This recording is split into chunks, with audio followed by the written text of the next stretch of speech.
Olá, meu nome é Marcelo Sincic, sou MVP em Windows IT Pro Expert e trabalho como consultor técnico na Dell, time de GIX, que é consultoria global em infraestrutura. Neste vídeo nós vamos falar sobre as novidades que o Windows 2012 nos trouxe em relação aos recursos de rede e como tirar maior proveito desses recursos. Então, primeiramente, quais são os desafios hoje que as empresas possuem? Primeiro, como adotar soluções em nuvem, sejam nuvens privadas ou nuvens públicas. Como que eu adoto essas soluções hoje com Hyper-V, System Center e tantos outros recursos disponíveis? Também, como aumentar a eficiência no meu data center? Eu quero um data center dinâmico, voltado ao cliente, e não mais voltado aos recursos que eu tenho, como acontece hoje em dia, na maioria dos casos. Também, o que eu devo fazer para fornecer aplicativos de última geração? Eu quero, por exemplo, que no meu ambiente, todo ele possa ser gerenciado de forma dinâmica, seja com o IS rodando diversos tipos diferentes de aplicação, como hoje temos PIR, temos também Java, temos vários outros recursos de desenvolvimento, todos eles rodando de forma unificada e segura. E por fim, como oferecer estilos de trabalho moderno, levando em conta que o usuário hoje pode estar usando qualquer tipo de dispositivo e eu tenho que lhe dar uma performance, tenho que lhe dar uma usabilidade que torne eficiente o seu trabalho onde quer que ele esteja. Então, como que o Windows 2012 nos ajuda nessa tarefa? Primeiro que ele vai além da virtualização, já que ele trabalha com nuvens públicas e privadas, fornecendo segurança, automação na carga de trabalho, automatização na forma como eu lido com as máquinas virtuais e não apenas a virtualização como um recurso único. Também o poder de muitos servidores e a simplicidade de um único servidor. Eu posso trabalhar com múltiplos servidores dentro de um único hardware, onde eu tenho menos falhas, um hardware que se torna mais barato e mais fácil de ser gerenciado. Todos os aplicativos de forma aberta, já que agora eu tenho suporte no IIS para diferentes tipos de aplicação, como por exemplo PIR, Ruby on Rails, PHP e outros. E por fim, estilo de trabalho moderno, onde o usuário pode estar usando qualquer tipo de dispositivo e eu dou a ele os recursos que ele precisa para trabalhar. Necessidades dos clientes, já que estamos falando aqui de redes. Primeiro, redes com máquinas virtuais que sejam menos complexas, por exemplo, quando eu tenho filiais ou data centers dinâmicos. Mais capacidade de gerenciamento com controle e extensibilidade, ou seja, agregar novos recursos sem o problema disso ser complexo demais. Disponibilidade contínua, de forma flexível, e tudo isso tem que ser ágil. Por outro lado, eu tenho desafios. Eu tenho um SLA para cumprir, as soluções de rede são muitas vezes complexas, aprimorar o uso dos recursos em ambientes onde eu loco espaço, por exemplo, um data center, oferecer suporte às novas tecnologias dos hardwares e um desempenho mais consistente, com menos consumo de energia e uso mais eficiente nos hardwares que eu tenho. Alguns fatos, por exemplo, soluções que estão hoje na ativa no Windows 2012 que eu posso utilizar. Agrupamento ou Nickteam, USMB 3, failover de DHCP, nível de serviço, uso de VLANs e virtualização de rede no Hyper-V, conexão VPN, USMB Direct, que é um recurso muito interessante, o SR-IOV, RSS para montagem de filas, união de pacotes em buffer, filas dinâmicas para máquinas virtuais, IPAM, medição de recursos, branch cache, extensibilidade no switch do Hyper-V e os parceiros que hoje já são possíveis. Então, essa é uma pequena lista das novidades que vamos falar aqui agora. Então, vamos começar a detalhar um pouco essa nova realidade, que o nosso cenário é: serviços têm que estar sempre disponíveis, simples, principalmente para data centers, com alto desempenho, com capacidade de gerenciamento alta, porém simplificada e de forma avançada. Então vamos começar falando um pouco sobre alguns dos recursos de rede que foram acrescentados então no Windows 2012. Um deles é o agrupamento de NIC, ou NIC Team, como já era conhecido. O que significa isso? Nas máquinas virtuais eu tenho uma única placa de rede. Porém, eu teria várias placas físicas dando suporte a essas placas virtuais. Então, no exemplo que vemos aqui, eu tenho as minhas 8 placas de rede agrupadas, e para os servidores virtuais não aparece como se eu tivesse uma placa ou 8 placas de 1 GB, e sim uma única placa de 8 GB. Então esse é o recurso de agrupamento de NIC. Já era possível? Sim, já era possível, já tínhamos esse recurso antes. Porém, ele era feito, por exemplo, para Broadcom com o BAX e para Intel com o Pro 7. E esses recursos não podiam ser agrupados, eu não podia usar uma placa Broadcom com uma Intel, os recursos das placas tinham que ser similares, eu não podia, por exemplo, agrupar uma placa de 10 com uma de giga, isso dava vários problemas, exigia alterações também em suítes. O que acontece agora é que eu passo a ter esses agrupamentos de NIC feitos pelo sistema operacional de forma muito mais eficiente e dependente ou não de recursos no suíte. Quando uma placa de rede cai, automaticamente as outras placas de rede continuam funcionando, e para as máquinas virtuais é como se nada tivesse acontecido, como podemos ver aqui. Então, além da questão da performance, eu passo a ter também com o NIC Team um recurso muito interessante, que é o de failover, ou seja, quando uma placa para de funcionar, as outras continuam funcionando normalmente. E o SMB também é multicanal. O que significa isso? Atualmente, quando nós utilizamos um time da Broadcom ou Intel, eles são no hardware. Porém, o Windows não sabia lidar com isso. Então, o que acontecia muitas vezes era que várias placas de rede, elas não eram compatíveis e elas trabalhavam de forma unificada. Mas ele usava sempre uma delas e as outras ficavam inativas. O que foi feito agora no multicanal é que um mesmo pacote ele pode ser trafegado nas várias placas de rede ao mesmo tempo. Ou seja, esse pacote ele é dividido em pedaços e automaticamente ele passa a trafegar nas placas que estão disponíveis. Failover de DHCP. Esse também é um recurso bem interessante que foi agora colocado no Windows 2012, onde quando um DHCP para de funcionar, os outros DHCPs assumem aquele range. Por exemplo, como podemos ver aqui, nós temos o servidor primário, 4 servidores e um secundário, que centraliza os outros. Então notem que cada servidor é responsável por um range de IP 10, 20, 30 e 40, e no servidor secundário ele tem todos os ranges. Então, no caso de queda de um desses servidores, o servidor secundário central assume a distribuição de IPs daquele servidor. Esse é um modo de espera ativo. É possível também, onde ele consegue responder e outros continuam respondendo, ou ele pode ser também passivo, aonde ele vai responder caso um dos outros servidores pare de responder.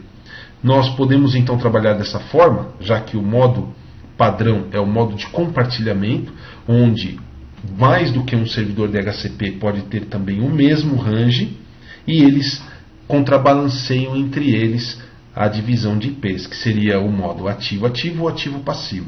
No ativo-ativo, como nós vemos no desenho de baixo, os dois servidores respondem.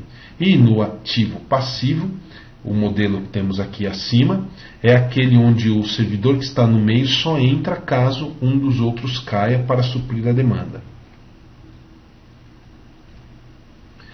QoS de serviço, principalmente no Hyper-V. Esse é um recurso bem interessante. Agora, com o Windows 2012, eu posso, para cada máquina virtual ou para cada rede, indicar qual é o tráfego que ela pode fazer. Então, por exemplo, eu posso indicar que uma determinada máquina virtual pode usar 10%, a outra pode usar 20%. Eu posso, por exemplo, indicar quais os limites máximos. Isso pode ser tanto feito via interface gráfica, como também pode ser feito via PowerShell. E como podemos ver aqui nos exemplos que ele dá por serviço de tiers, onde ele faz a divisão conforme o nível que está sendo usado de cada máquina. E o T1, T2, T3 é o tipo de tráfego, já que no Hyper-V eu posso indicar, por exemplo, que a porta 25 recebe uma carga maior ou uma prioridade sobre a porta 80. Por exemplo, que a porta 443 tem prioridade, por exemplo, sobre a porta de POP, que é 110. Então, tudo isso pode ser feito a partir do Hyper-V agora no Windows 2012. Então, vamos ver uma demonstração onde veremos como funciona o Nickteam e como que eu posso implementá-lo. Como vimos nos slides, a criação do Nickteam é um recurso muito útil e é muito simples também de se utilizar no Windows 2012. Basta que eu venha aqui em Servers, onde eu tenho uma lista dos servidores, clico com o botão direito e uma das funções que eu tenho é configurar Nickteam.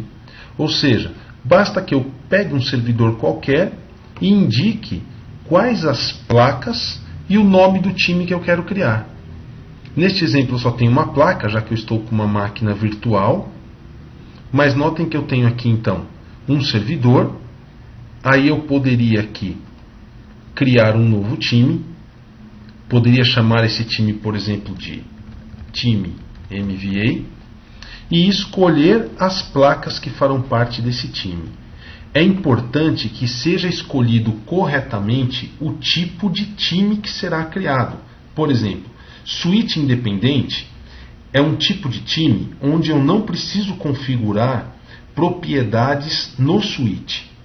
Mas eu tenho, por exemplo, o time do tipo Link Aggregation, onde eu teria que configurar, por exemplo, no suíte o LACP, exatamente para que ele faça a agregação. E eu também posso indicar uma das placas para ser standby.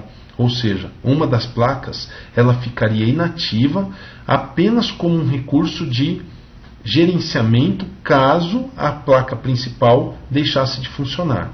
Como no meu caso eu só tenho uma placa e estou usando uma placa só, as propriedades aparecem desabilitadas, mas eu teria suíte independente, LACP, que exigiria, que aí é um recurso chamado de suíte dependente, pois exige que se faça o LACP, o aggregation na placa, e eu teria aqui também o modo de se trabalhar com uma placa em standby. Então é assim que eu configuro um time no Windows 2012, é um processo extremamente simples que permite que eu utilize placas de performance e marcas diferentes. Para a infraestrutura de redes de hosting também foi simplificado o gerenciamento, com a virtualização de rede, com VLANs aprimoradas e também com a conexão via VPN. Com isso eu consigo migrar máquinas virtuais com sobrecargas mínimas entre diferentes data centers, aprimorar a conectividade e também simplificar como que redes em um mesmo local são isoladas até mesmo no mesmo range de IP. Vamos falar um pouco da virtualização antes do Windows 2012, onde as VLANs elas eram limitadas, pois elas só permitiam até 1000 VLANs. Com isso, nós tínhamos um certo limite do número de VLANs que podíamos utilizar, além de problemas de reescrita de rede também, já que isso era limitado, e também pelas próprias limitações de uma rede IP com o tamanho de números que eu podia chegar. Hoje, com muitas redes de clientes usando, por exemplo, Range 10 ou Range 192, nós tínhamos então essas limitações. Como que o Windows 2012 ele permitiu melhorar isso? Como que ele permite que eu trabalhe com isso melhor? Primeiro porque agora ele trabalha de forma a isolar o tráfego. Ele não apenas tem uma estrutura de VLAN como anteriormente, apenas para identificar as redes, mas agora ele realmente elimina o tráfego entre as redes. Então eu passo a não ter mais aquela restrição de que determinados dados, por exemplo, como broadcasts, passavam entre vários servidores. Como a figura mostra aqui, a diferença entre o que eu tinha antes no Windows 2008 e o que eu tenho agora no Windows 2012, podemos ver que o que é chamado aqui de rede azul e de rede amarela são dois tráfegos de um mesmo cliente totalmente isolados, o que garante assim que eu tenha redes muito melhores. Na sequência nós vemos aqui um pouco de como é a virtualização de rede no Hyper-V. Nós temos, por exemplo, vários servidores virtuais que são executados em um único servidor físico. Cada máquina ela funciona como se fosse um servidor físico, com saídas diferentes, com isolamento total no tráfego. Podemos ver aqui, por exemplo, que de um lado eu tenho meu servidor SQL com IP 10.1.1.1 e a minha interface web, meu servidor web, como 10.1.1.1.2. Esse seria o que é chamado de rede azul. E aí eu teria minha segunda rede, onde eu teria também uma rede com os mesmos IPs, só que utilizando endereços diferentes para o fornecedor. Com isso, o que eu consigo fazer? Eu tenho dois clientes diferentes, com os mesmos ranges de IP, mas usando placas e saídas para a internet com endereços IPs diferentes. E eles funcionam como se fosse uma malha, onde o Hyper-V vai controlar isso, vai fazer esse mapeamento entre as redes e vai conseguir então fazer esse NAT de forma que funcione transparente tanto para o cliente como para quem administra. Um exemplo disso nós podemos ver aqui. Então eu tenho as duas redes de duas empresas diferentes, cada uma com um servidor SQL e um servidor web, porém usando os mesmos IPs. E a rede do meu data center recebe IPs diferentes para os hosts, como podemos ver aqui que para cada host eu tenho dois IPs, e eles conseguem então virtualizar isso, fazendo com que o cliente da rede 10 azul saia para a internet e o cliente 10 da rede amarela também saia para a internet pelas placas de rede específicas, utilizando então o mapeamento nas redes. Detalhe que isso foi melhorado no Windows 2012, mas é muito similar ao que já tínhamos no Windows 2008 R2 quando dedicávamos placas. Então dedicávamos uma placa para cada cliente, por exemplo, ou para cada IP, e os clientes tinham endereços internos diferentes, mas conseguiam fazer o NAT utilizando as placas físicas do servidor, que é mais ou menos o que temos agora. Agora, quanto a PVLAN, ou placas, ou melhor, redes virtuais privadas. Agora eu posso ter diversas VLANs configuradas nas placas de rede, onde um cliente não vê o tráfego do outro, onde as placas permitem essa divisão de grupos, em alguns casos podendo ou não trocar pacotes entre si, em outros não. Como vemos aqui na transmissão, alguns pacotes entre as redes são proibidas, são isoladas, outras VLANs são agrupadas, permitindo assim que se falem ou não, vale o mesmo princípio anterior. Eu posso ter com isso múltiplos IPs numa mesma placa, sendo que naqueles IPs um cliente que tem o mesmo endereço que outro não vai enxergar e não vai dividir tráfego entre elas. E aqui teríamos também um exemplo com uma terceira rede, também totalmente isolada das redes anteriores. Eu podendo escolher ou não o que eu quero que eles trafeguem entre si. Conexão entre locais. Uma VPN ponto a ponto pode ser criada a partir do RHAS e permite que, por exemplo, na minha empresa eu tenha uma rede e parte dos meus servidores estejam numa rede remota. Então automaticamente ele vai se conectar naquela rede remota que está na nuvem privada, junto com a minha nuvem particular, formando uma única rede. Neste exemplo, Contoso tem duas redes e possui duas filiais. Então é formado um túnel baseado em EQI V2 e IPsec, que é uma VPN, e automaticamente eles passam a conversar como se fosse uma mesma rede, mas em locais geográficos.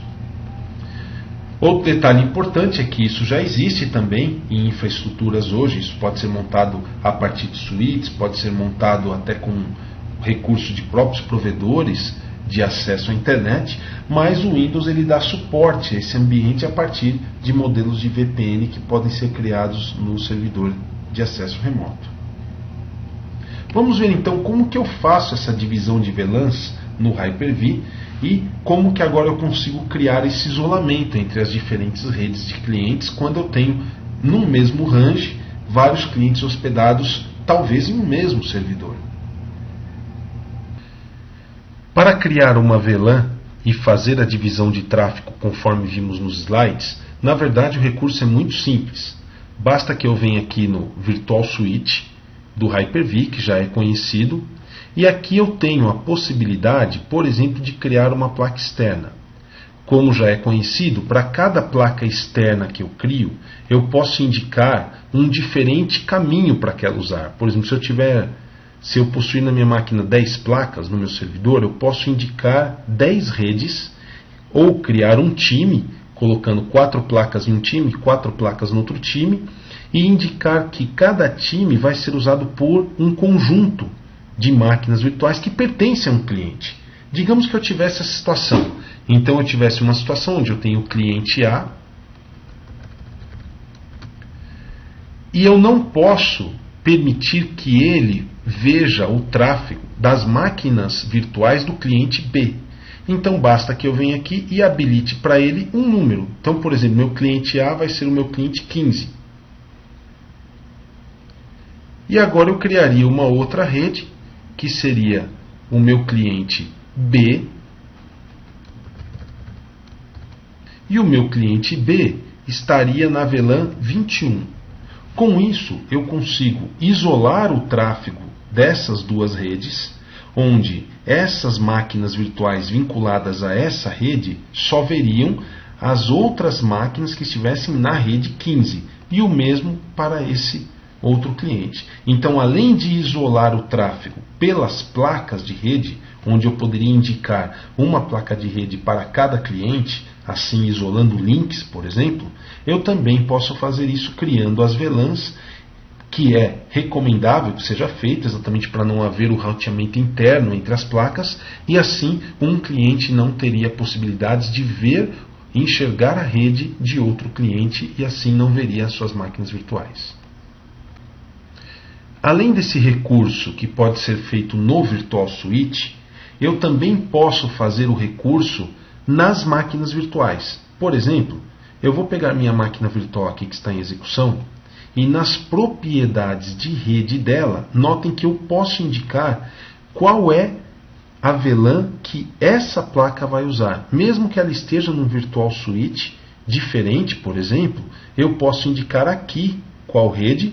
E um outro recurso também é indicar o throughput de rede, onde eu indicaria o throughput mínimo e máximo que essa máquina pode utilizar de rede, fazendo assim com que eu pudesse, por exemplo, não deixar que uma determinada máquina trafegue muitos dados do que outra máquina trafegaria.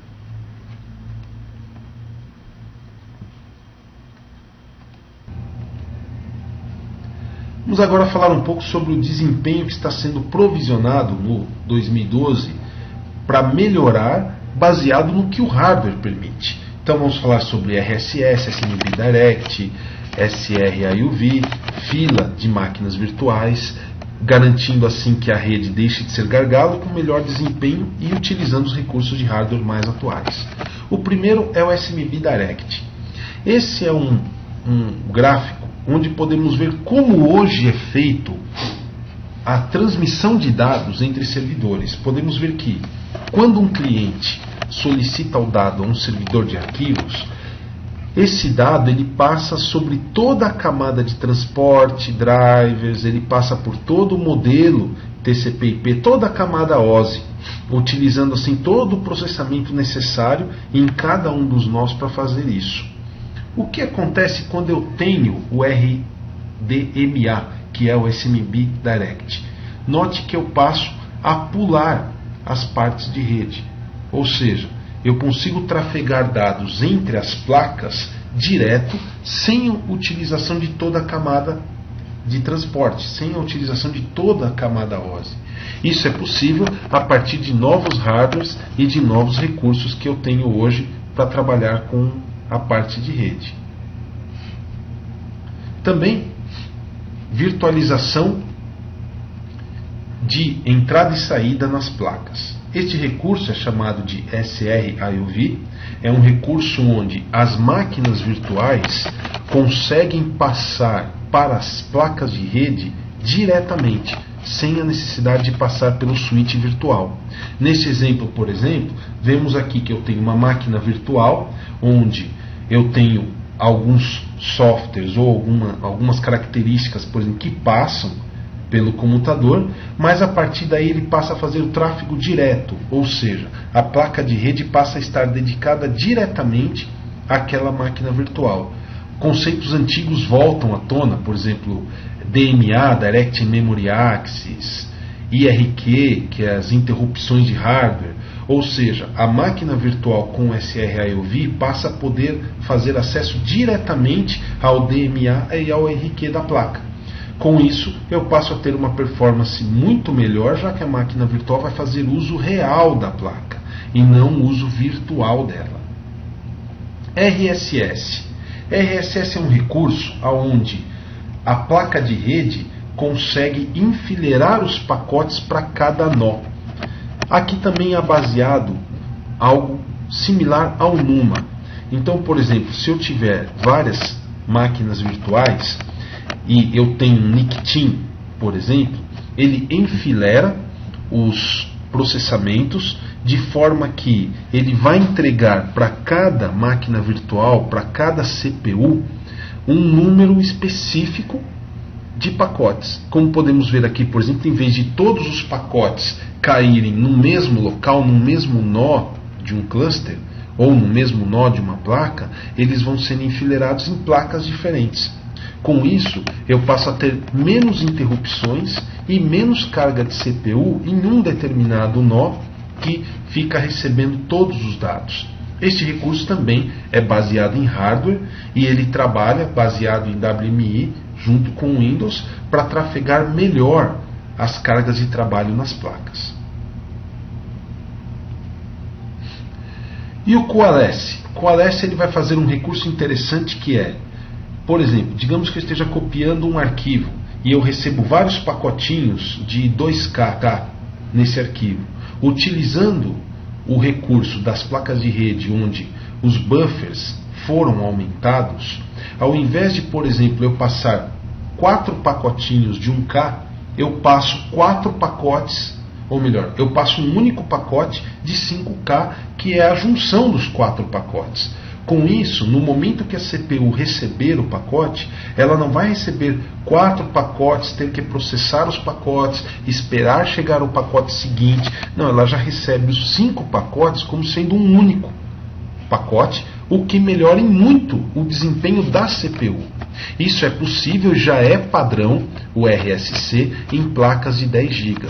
É claro que esse recurso não é tão útil e pode não ser muito bom em placas giga, já que ele faria com que eu tivesse junção de pacotes numa rede com velocidade menor e atrapalharia a performance da rede. Mas nesse caso estamos falando de rede 10, onde a rede é muito rápida. Então eu junto pacotes na placa e passo para a CPU um conjunto de pacotes, o que chega a reduzir 20% o uso da CPU hoje feito para trafegar dados e trafegar e controlar os pacotes de dados. Outro recurso são as filas dinâmicas. Para entendermos, sem as filas dinâmicas, como é em servidores comuns, por exemplo, em máquinas comuns, todo o tráfego de rede cai na primeira CPU, cai na CPU 0, que é o padrão.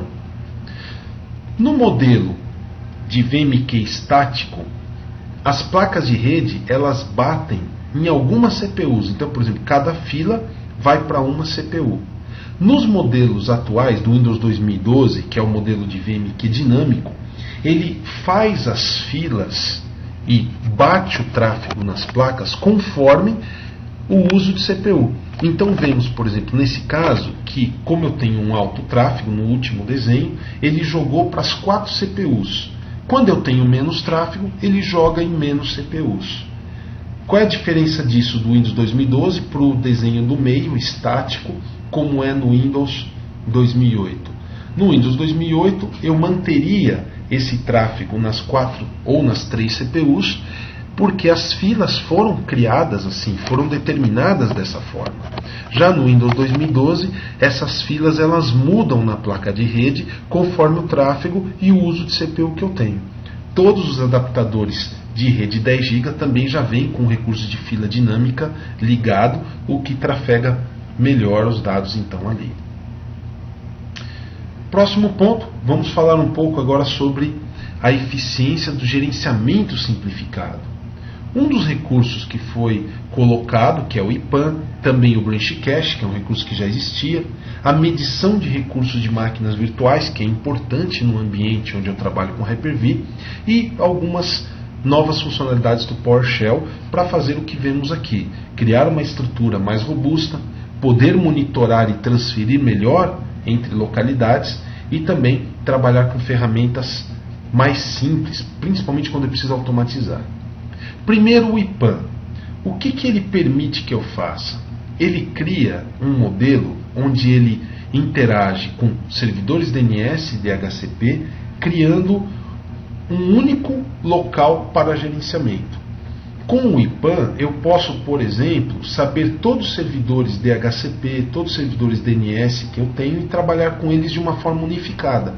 Esse é o recurso que permite, por exemplo, que se eu tiver um DHCP e um DNS em cada filial, como o exemplo que eu tenho aqui no PPT no Reino Unido, em Bangalore, em vários outros locais, mas na minha matriz, dentro do meu servidor, que é o IPAM, que é o gerenciador, eu vejo todos esses recursos unificados. Como que ele faz isso? Ele trafega dados entre esses servidores, ele faz primeiro um processo de descoberta. Na sequência, ele faz um processo de coleta. E aí ele me mostra, na minha interface, todos os servidores com todos os dados que eu tenho. Assim facilita que eu monitore e gerencie, por exemplo, um range de DHCP, já que eu vejo todos eles numa única tela e não dividido como eu vejo hoje, por exemplo, em ferramentas DNS, DHCP, onde eu vejo isoladamente. Ele também permite uma integração melhor com servidores NPS, ou seja, servidores onde eu tenho recursos, por exemplo, de só dar IP no DHCP para servidores que cumpram determinadas regras no meu NPS. Dentro do IPAM, eu vou ver tudo isso numa única tela, sem ter a necessidade de ficar gerenciando o recurso separadamente. Medição de recursos. Até o Windows 2008 R2, quando eu queria medir recurso das máquinas virtuais, eu precisava criar contadores nelas, nas máquinas virtuais. Ou então, por exemplo, usar o SCOM. O que eu posso agora, no Windows 2012, é monitorar os dados das máquinas virtuais diretamente pelo Hyper-V. Então basta que eu clique com o botão direito em uma máquina virtual, escolha o que eu quero monitorar dela, seja CPU, memória, acesso a disco, tráfego de rede, e eu monitoro tudo a partir do Hyper-V. Não preciso mais monitorar a partir das máquinas virtuais. Com isso, eu ganho uma monitoração muito maior, muito mais simples de ser feita centralizadamente. Como pode ser visto aqui na animação, onde está sendo monitorado as redes dos clientes 1, azul, e rede 2, que é amarelo, e eu consigo ali então saber quem está trafegando o que na rede, sem a necessidade de abrir cada máquina virtual para ver isso, como eu teria que fazer hoje. PowerShell. Hoje eu passo a ter 400 commandlets apenas para redes. Passo a poder também fazer gerenciamento remotos, então eu posso rodar comandos remotamente nas máquinas de destino, o que permite, por exemplo, que eu mude IP de uma máquina ou alguma outra tarefa sem a necessidade de ter que ir nela, e também passo a ter objetos integrados ao PowerShell. Então, por exemplo, DHCP, DNS, NPS, todos eles alterados via PowerShell e podendo assim ser automatizados. Branch Cache. Branch Cache era um recurso que já existia no Windows 2008 R2 E houve algumas melhorias. Por exemplo, agora eu posso ter o cache hospedado, como eu já tinha antes, mas o tamanho dele agora, ele trafega com dados menores, permitindo a criptografia também no cache. Além disso, eu posso monitorar com WMI a partir de PowerShell, que antes eu não conseguia monitorar o branch cache.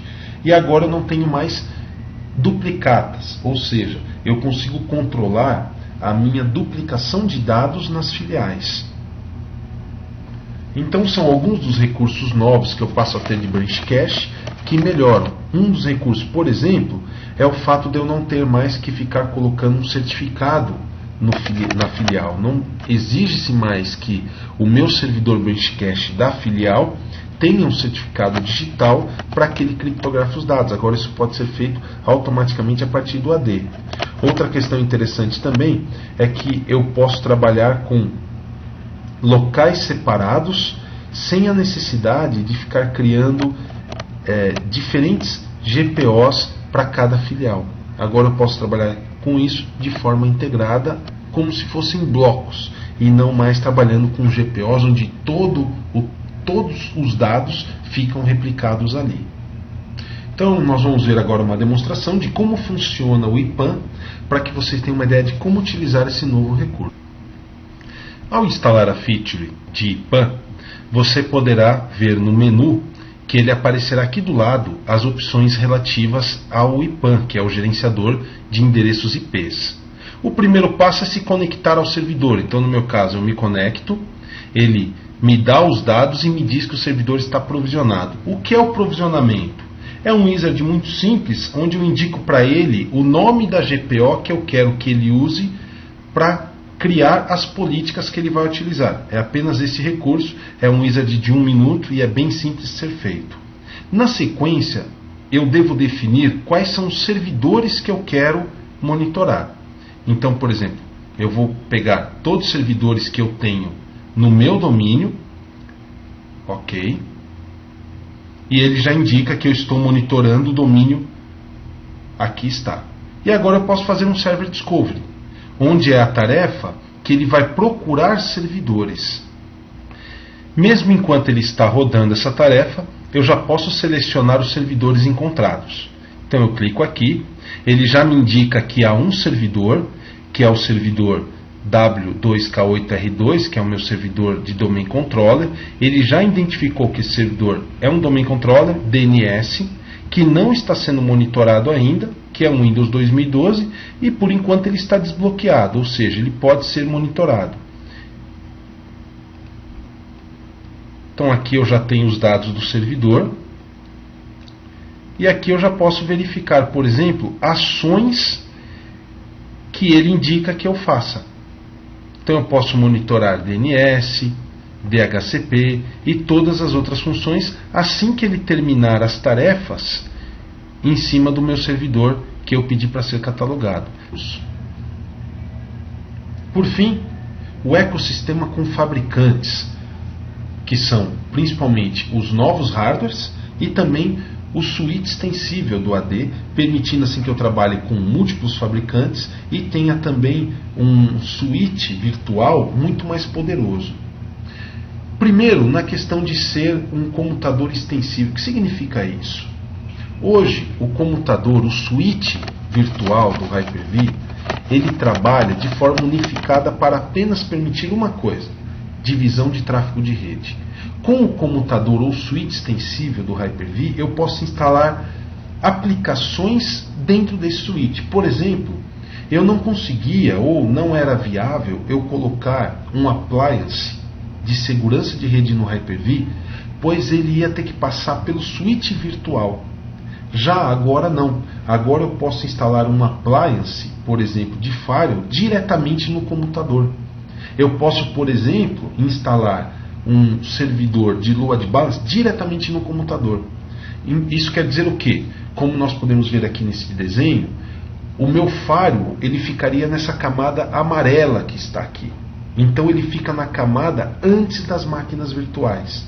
Hoje, quando eu coloco um appliance, por exemplo, de firewall dentro do Hyper-V, o tráfego todo passa pelo switch virtual para chegar nela. Agora não, ele será tratado diretamente no suíte virtual. Com isso eu ganho diagnóstico, eu passo a ter um controle do que está trafegando ali muito melhor e muito mais eficiente.